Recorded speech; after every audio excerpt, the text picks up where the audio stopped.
my offering this week is kind of controversial. And and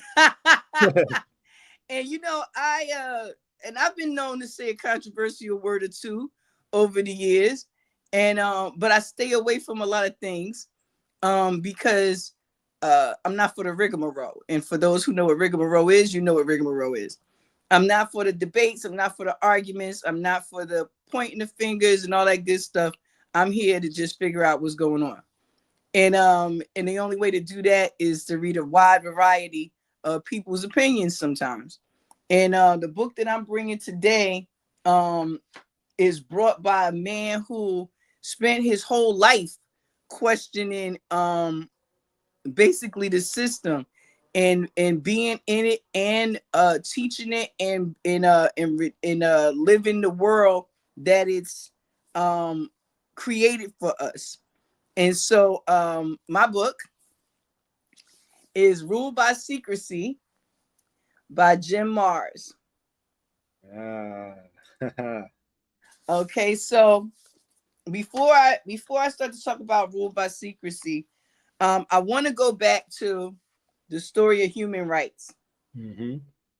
Now, for those of you who follow MaWu Lisa Temple, you know that every year since 2016, we have offered a time of year where we dedicate a week in December to studying the human rights. And I thought it was important to bring this up just because of some of the things that we get to cover, or should I say that Jim Marrs covered in his book. And this is on the front page, the very first page of this booklet. And anybody who wants some of these booklets, I told you we can always get them out to you. Just let us know. It says an introduction. It says the basic human rights and freedoms to all which human beings are entitled, often held to include the right of life, liberty, freedom of thought and expression, and equality before the law. It goes on to say human rights are based on the principle of respect for the individual. Their fundamental assumption that each person is a moral and rational being who deserves to be treated with dignity. They are called human rights because they are universal. Whereas nations or specialized groups enjoy specific rights that apply to them, human rights apply to everyone. And I will say that if you don't have this little booklet or you've never really listened to more about this topic, go look at our old episodes on human rights. That week we did quite a few things in the years before then, but not just that, go and read for yourself. So just a background book to add to this in the many sources that Jim Marrs offers us here. So the Ruled by Secrecy book, it says an underground bestseller, the hidden history that connects the Trilateral Commission, the Freemasons, and the Great Pyramids. Now, just off of that title alone, we could talk about some of the thousands of other books that we talk about, but I brought that for a reason because of what's going on in the world today. Right now, we are in that time where we are dealing with wars and rumors of wars, for those who know. And so because of these things, a lot of the stuff in here applies, and I will be able to show you why. We remember Jim Marrs because he passed on. He ascended in 2017, born December 5th in Fort Worth, Texas. He was an American journalist for the New York Times, best-selling author of books and articles on a wide range of alleged cover-ups and conspiracies. Marrs was a prominent figure in the JFK assassination conspiracy theories. And his book, 1989 Crossfire, was the source for Oliver Stone's movie in 1991, JFK. He subsequently wrote books asserting the existence of a government conspiracy regarding aliens, 9/11, telepathy, and secret societies. He began his career as a newspaper reporter, and he taught a class on the assassination of John F. Kennedy at the University of Texas in Arlington for 30 years. For 30 years, he talked about JFK. That's really, really interesting. And, and it says that he was also a member of the Scholars for 9/11 Truth. Did anybody know we had a organization named that? Scholars for the 9/11 Truth? Sounds interesting. Anyway, he did work as a reporter and a cartoonist and photographer back there in Texas. And in 1968, he took a position with the Fort Worth Telegram, where he served as a police reporter and general assignment reporter, covering stories locally in Europe and in the Middle East. And from 1969 to 1970, he currently served as a stateside United States Army Reserve Intelligence Unit as a translator of French. He could have helped you with that word. And German periodicals. And when the Army offered a remedy to a long-standing shoulder ailment prior to his scheduled mobilization or release him from his service obligation, he accepted the later. So they was like, oh, you got that bum shoulder? You let us take care of that bum shoulder. He was like, nah, I'll go home now. So I'm sure there was a reason why. But again, he covered topics like UFOs. From 92 to 95, he researched and completed a nonfiction book on top secret government program called the Stargate Project, involving psychic phenomena known as remote viewing. Only to have the program canceled as the book was going to press in 1995. In 1997, Mars investigated the UFOs, and he wrote a book called Alien Agenda, which was published by HarperCollins, and the paperback edition was released in 1998 and has been translated into several foreign languages.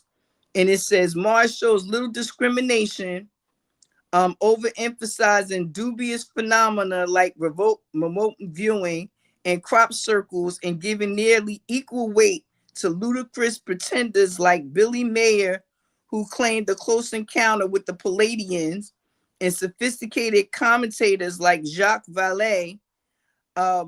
Mars even denotes a chapter to theories that the moon itself may be a UFO, and he refuses to rule out the obvious frauds like the alien autopsy tapes and things of the such. So I could go on and on because there's quite a bit about him. And if you haven't looked him up, please feel free to. But let's get into Ruled by Secrecy. Oh, let's get into it. Okay, it says, in this astonishing book celebrated by reporter and News Times author, best-selling author Jim Marrs, painstakingly explores the world's most closely guarded secrets, exposing clandestine cabals and the power they have wielded throughout time. Defiantly rooting out the truth, he unearths the starting evidence that real movers and shakers covertly conclude to start and stop wars, manipulate stock markets, and interest rates. I think it might be some stuff going on with that right about now, Nick, is it not? I think we got some of that going on in the world right now. Yes, we do. And it says that they do all of this under the mindful auspices of the Council on Foreign Relations. Remember I talked about this? Yeah. Okay. All right now. Council on Foreign Relations, the Trilateral Commission, the Bilderbergs, the CIA, and even the Vatican. Didn't we just have some changes in the Vatican? Yes, we did. Just wondering about that too. It says this eye-opening result is an extraordinary synthesis of historical information, much of it long hidden from the public, that shed lights on the people organization that rule our lives.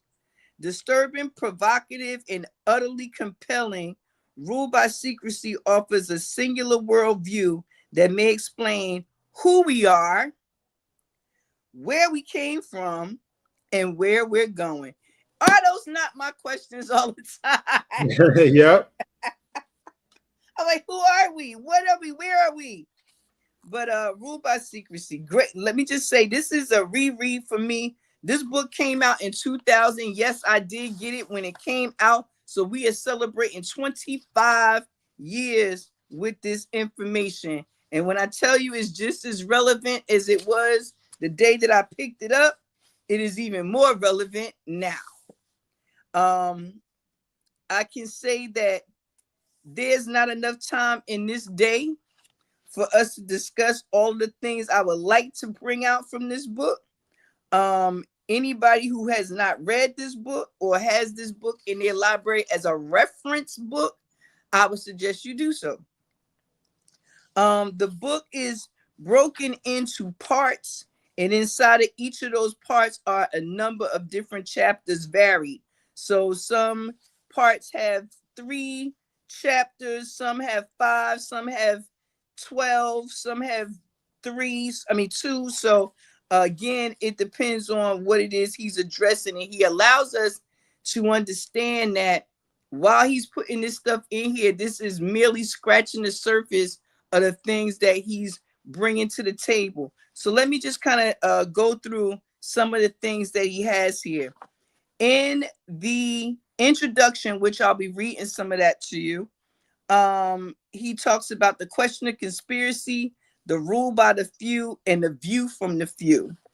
And he goes on to modern secret societies like the Trilateral Commission, Council on Foreign Relations, the Bilderbergs, the Rockefellers, the Morgans, the Rothschilds, the secrets of money and the Federal Reserve, empire building, Rose and Ruskin, the Skull and Bones, tax exemption foundations, alphabet agencies. I thought that was really cute. Alphabet agencies. He was calling them alphabet agencies back in 2000. Wow. I think he was calling them that before then too, wasn't he? More He goes on to talk about other things like Iron Mountain, the Persian Gulf, Hitler, which, if you get into chapter 2, and I'll read a little bit from that chapter because I have some things highlighted here I wanted to share. I find it interesting that this is an area that is of this is super. Okay, I'm not sure which last name, but he's like, Mars. Yeah. Yes, it is. Yeah. It is an interesting name.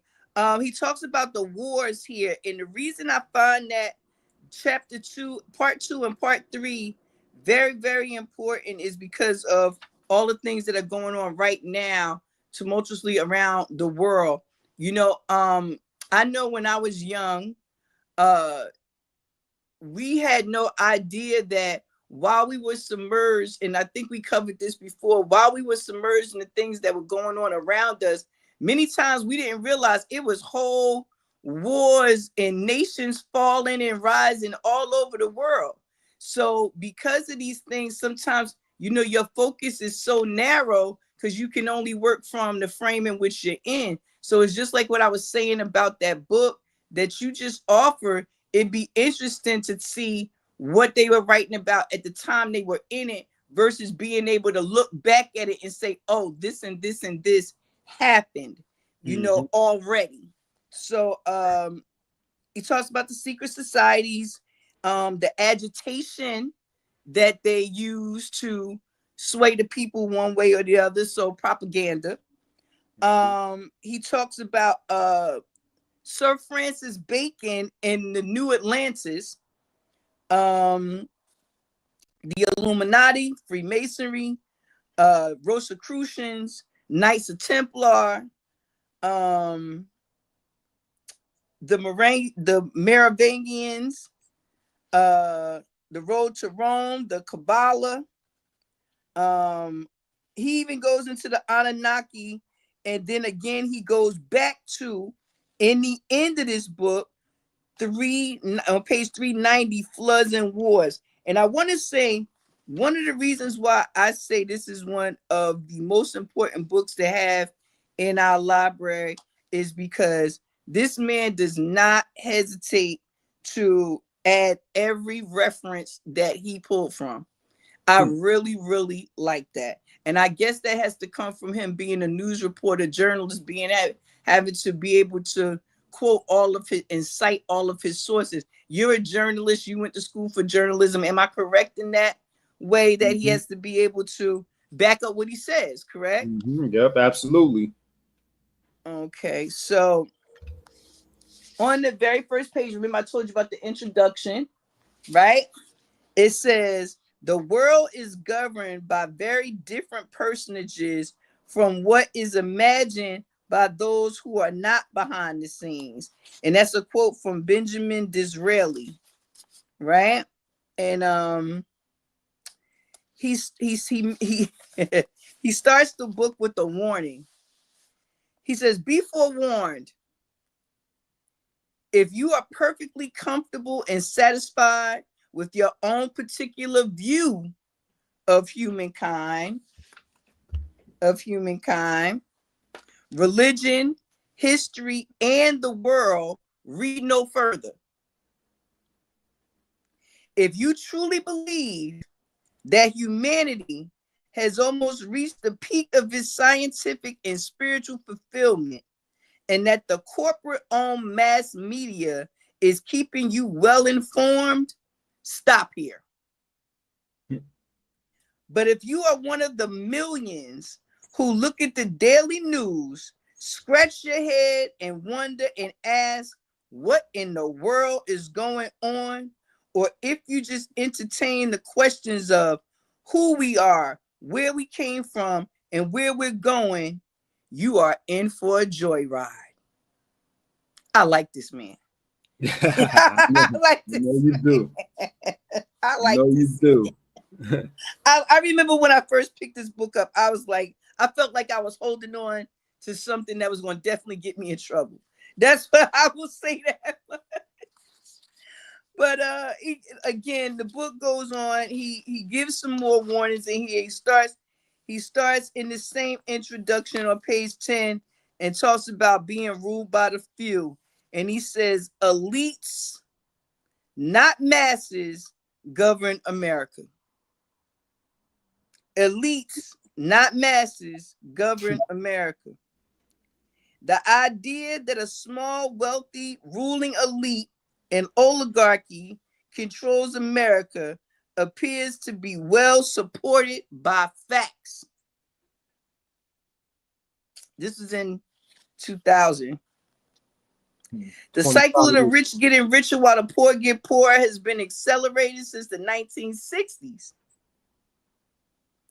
Through both the Republican and Democrat administrations, and gained momentum in the 1990s, according to the U.S. Census Bureau. And from 92 to 94, the wealthiest 5% share the nation income rose 14%, nearly twice of that of everyone else's, gaining the period of the previous 25 years. So that's why I wanted to mention it today, because it's been 25 years from the 25 years that he was mentioning. So 50 years, and we still kind of in the same spot. Interesting. At the beginning of every chapter here, he has quotes, and this one will be from Bill Moyers, and then I'll slow up a little bit here and just talk to you.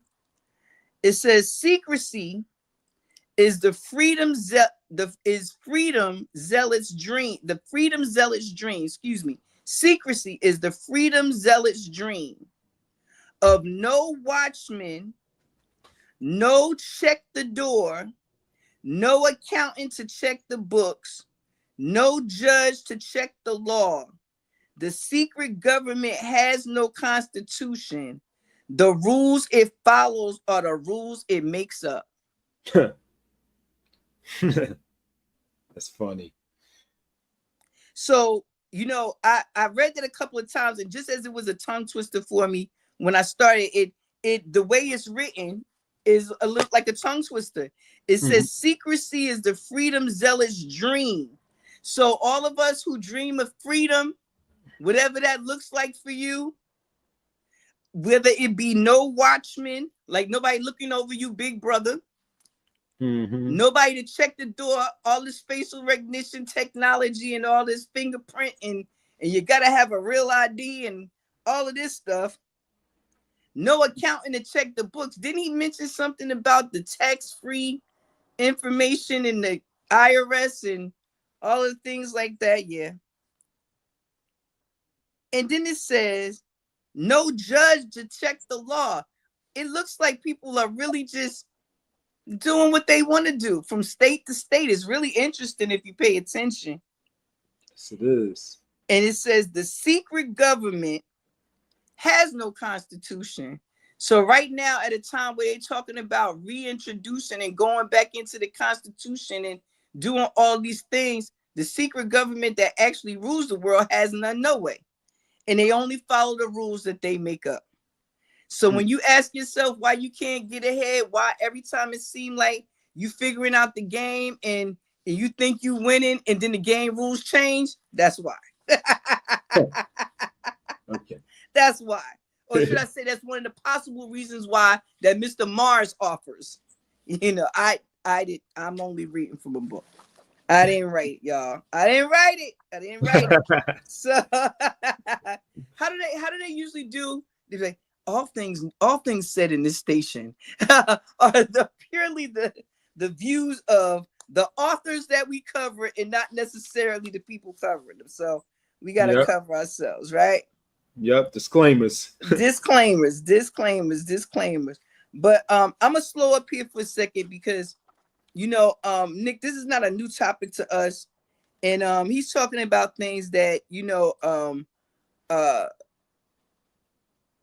are from a variety of places, but usually end up in the same place, which is the treatment of man in the world and the loss of humanity of our people, and to whose benefit that is, and not only to whose benefit, what it looks like moving forward. I did want to say one thing that I found very interesting, and I thought you would as well, and all of my number people out there. Yesterday was Friday the 13th. We have been taught over the years that Friday the 13th is whatever we think it is. One of the things that he goes into this book is that a lot of things that were significant in history in pertaining to the running of this world and the secretness of the secret societies, etc., have been connected to Friday the 13th. And one of them, it says, this was the dawn of Friday the 13th, 1307. 1307. A date from that, the time onward brought a sinister connotation to any Friday the 13th. Authorities spread out over France quickly and rounded up all the Templars at hand. So what initially happened on that initial Friday the 13th that makes this such a day to be reckoned or feared, etc., was because the crushing of the Knights of Templar were going on at that time. And they were attempting to restore the ancient kings. And I guess people didn't like that, because that bloodline is supposed to trace back to this entity or this thing called Jesus. So we're going to leave that alone. We're going to leave that alone. I'm going to let you throw some questions, and then Nick and I'll pull up a couple more things, and then we'll be able to take any questions from our folk in the comments, or I'll just be able to share a little bit more and close us out. Okay. All right. Oh, wow. Well, I'll just say that, yeah, this book is another one, just like New World Order. Ruled by Secrecy is a book that's been on my list to read for a long time, and I still haven't gotten around to it, but it's on the list. And I've also listened to a few interviews or videos of Jim Marrs, some Jim Marrs interviews, some Jim Marrs talks on YouTube, years ago. And it's not to be confused with Tex Marrs, because that was something I was wondering also if they were the same person, because they both talk about similar or written about similar topics, what would be quote unquote conspiracy theorists, that it's conspiracy theories, that's how they've been labeled by the mainstream. But yeah, it's definitely a book that I've been wanting to get to for a long time, amongst many others. But one of the last things you talked about was Friday the 13th and the number 13. And you know who else has written about not only Friday the 13th, but just the number 13 in general, is our friend who was a guest on here earlier in the year, Mr. Lloyd Strayhorn. Yes. So he's written about the number 13 and Friday the 13th in this book. And since we're talking about ruling by secrecy, and we're talking about the world governments in America, let me connect some dots here between what that Knights Templar, with Friday the 13th and the number 13 here. And Lloyd has pointed this out on his program, his YouTube program as well, about how much and how heavily the United States vibrates and operates on that number 4. But specifically with the 13, he said the United States began with 13 colonies. First flag had 13 stars and stripes. First Navy had 13 ships. The Declaration of Independence was signed at 1300 Locust Street in Philadelphia. Thomas Jefferson, the major architect of this historic document, was born on the 13th of April, and April is the 4th month. There were 13 signers of the Declaration. Cornerstone of the first White House was laid on the 13th of October. United States sun sign is 13 degrees Cancer. Its rising sign is 13 degrees Scorpio. The motto, "Don't tread on me," has 13 letters. The White House has 13 letters. The Spirit of 76 has 13 letters. Neil Armstrong, the first man to land on the moon, has 13 letters in his name. And the biggest tax cut to date was signed on the 13th of August by President Reagan. Well, at the time of this publication of this book, Numbers and You, I'm not sure if it's changed since then, but yeah, I just wanted to, and that touched everything that we said, right? It touched taxes, it touched law, it touched this. Is all connected. If Fee Flowers is still in the building, that's one of Fee Flowers' favorite sayings. It's all connected, all connected.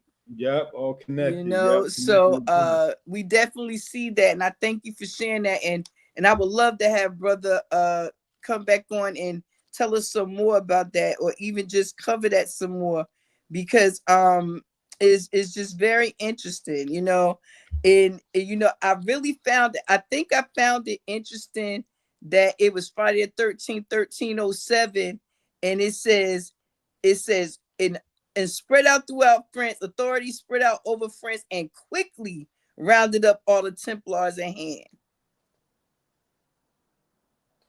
And they accused them of all kinds of things, whether they could prove it or not, and they just kept them someplace. They just kept them someplace. I wanted to read this for one of our other folk who I was talking with about this, and they were talking about the Marines. They're writing a story, and they have some information in there, and I just wanted to put this out here. In part 2, the fingerprints of conspiracy, it says war is a racket. War is largely a matter of money.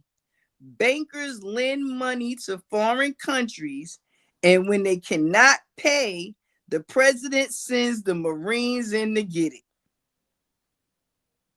And this is by Marine Major General Smedley D. Butler, and his lifespan was between 1881 and 1940. 1940, it was when he ascended. And so he let us know that war was a racket and that it was about money, and that they were sent in to get that money when it couldn't be paid. And in this chapter, he talks about the $500 million of loans to Saddam, the Commodity Credit Corporation, $1 billion commitments and things like that they knew couldn't be fulfilled, and it was done anyway with the intention. One of the things I found interesting was talking about the relationship between China and the United States. Again, we are right here in the United States, and unless that is your focus and area, you have no idea who the United States is talking with, who they are making deals with, what kind of deals are being made. We only know what we're being told. We only know we're being told, and then half of that is probably a half truth, according to Mr. Mars. And so it goes into trading with the enemy, and again, it talks about Korea, which I thought it's a small chapter on Korea, but it talks about Korea, and right after that, they talk about the rise of the Nazi cult. And if anyone were to read a chapter and fully understand how and why Hitler was created, right, and had to be made a part of the secret societies and secret groups operating around him, I think they find it interesting because they mention another book that we've talked about before, the Protocols of the Learned Elders of Zion. And for all of the study folk out there, they've heard about the protocols, and in here he goes into mentioning them. And Protocol 1, it says the protocol plan will remain invisible until the moment which it has gained such strength that no cunning can any longer undermine it.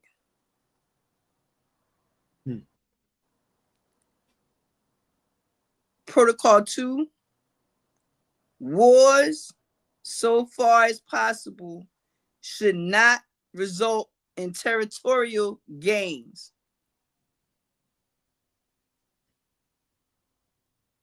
And I'll read 3, and then I will stop reading these protocols because each protocol could be a lecture in itself. But Protocol 3, I think, is important, or should I say Protocol 4? And it says the minds of the masses must be diverted towards industry and trade.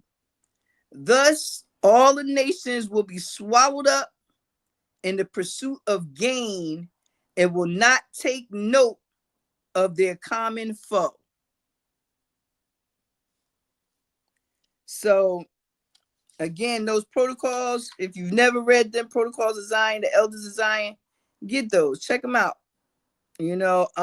Because Protocol 20 called for the general taxation and the lawful confiscation of all sums of every kind for the regulation and the circulation of the state.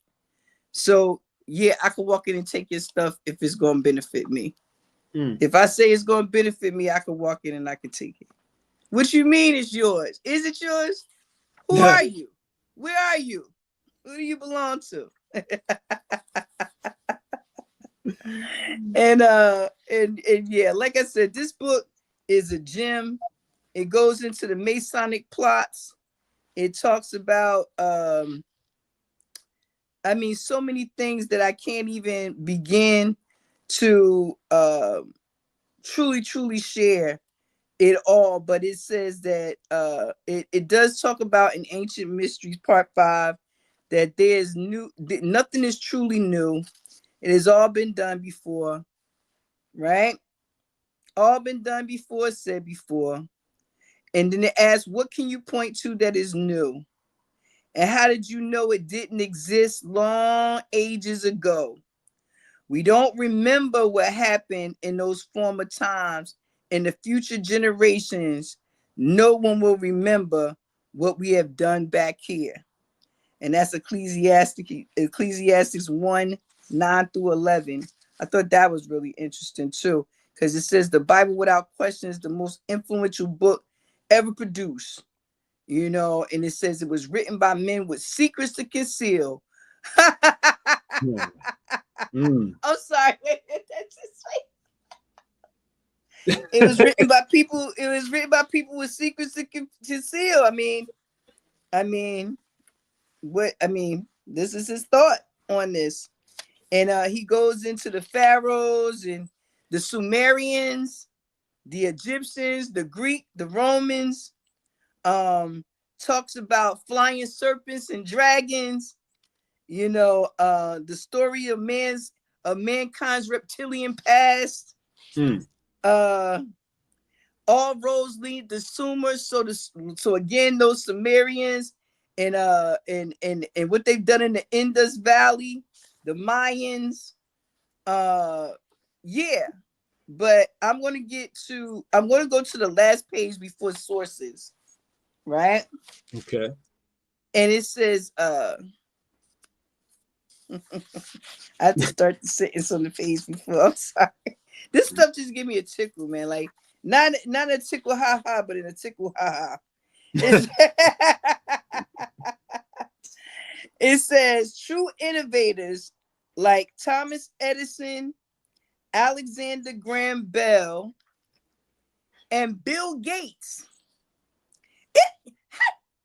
How did those names get together? Like, yeah, Alexander Graham Bell. That's the telephone guy, and right? Thomas Edison. That's the light bulb guy, right? But then we talk Bill Gates. Like, of all the people you could have threw in the mix, I'm sure it could have been somebody else we mentioned. But it says these three men did not conform their thinking to conventional wisdom. And it says, like these men and many more like them, each individual makes his or her own destiny. We are creative beings and would like to create the best possible world for ourselves. But this is impossible when the creative process is based on incomplete or erroneous information designed to instill fear and dissension. There are more people today who truly, sincerely desire peace and brotherhood than ever before. But unfortunately, those who strive for power and control usually achieve it, and they want to keep it, and they will use brute force. And this is, but the time of brute force has passed. Today, they can control 6 billion members of the human community only through deceit and secrecy.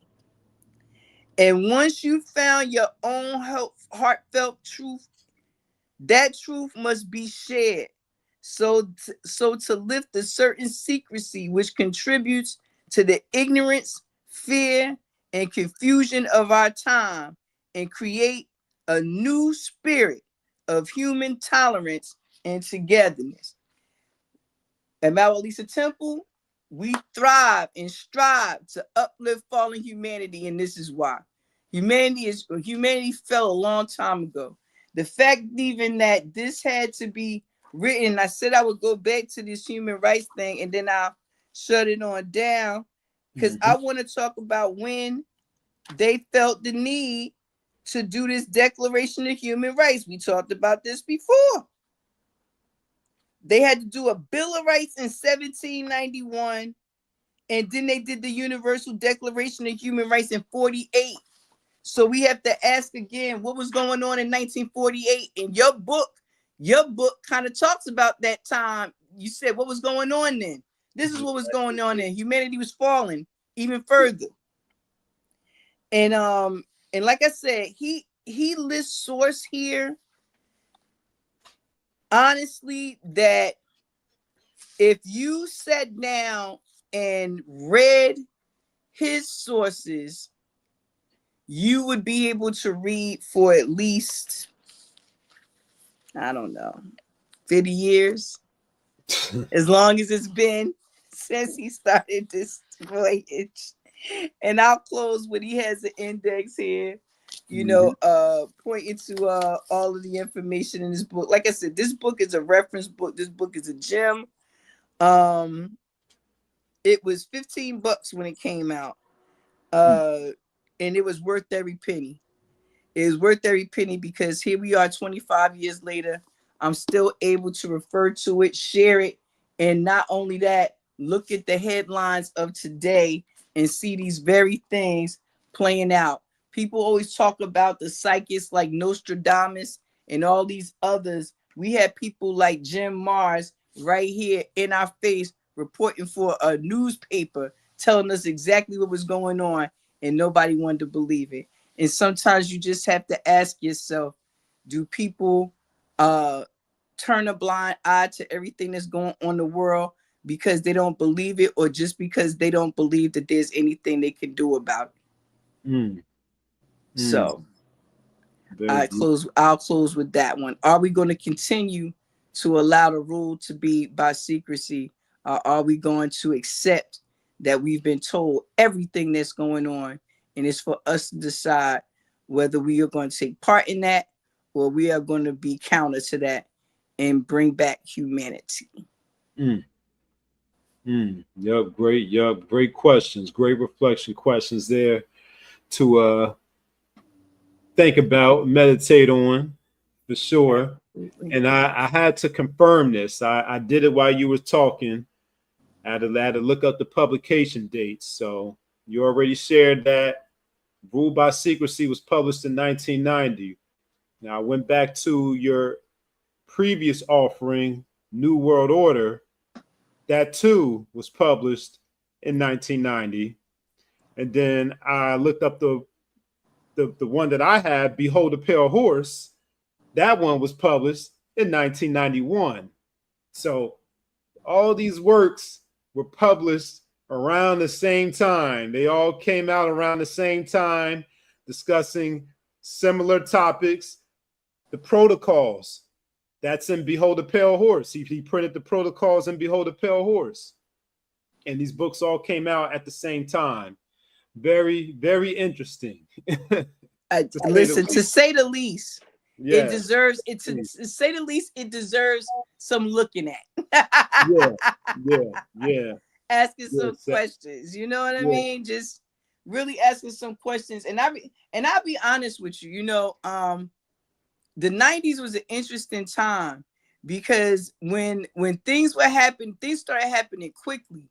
As we transitioned from the late 80s into the 90s, all they could talk about was the conspiracies and things that was going to happen in 99.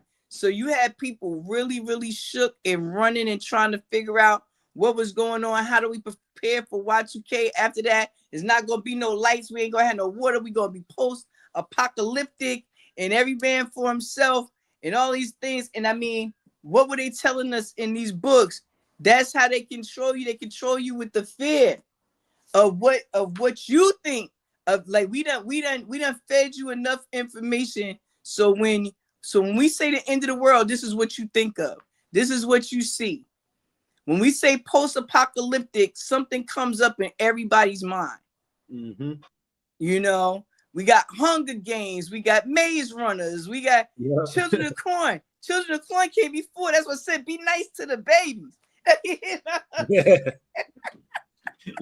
Be nice to the babies. Be nice to the robots. Yeah, right. Because look, according to them, it can look like anything. But I just think it's interesting that he mentioned there that they will not let this power go. They will go out fighting. They will go out swinging. They will go down swinging. But most people they know won't even bother because they made it look so big that you can't get from underneath it. And maybe it is. Maybe that's the whole idea in the first place. But one thing that I say is that and maybe this goes into my Libra rising. How is that fair? It's different if you tell me the rules and we play the game, but what did it tell us? They're changing the rules as we go along. They'll never set it up so you can win. So you have to decide that you've won. Mm-hmm. Mm-hmm. You basically have to decide what your winning looks like. Because it'll never be a time, according to those who have written about this for decades, that there won't be some greedy people somewhere at the root of this trying to control everything with fear, propaganda, money, manipulating things with money. Again, even to say in itself, all of it is an illusion, but yet and still people still buy into it.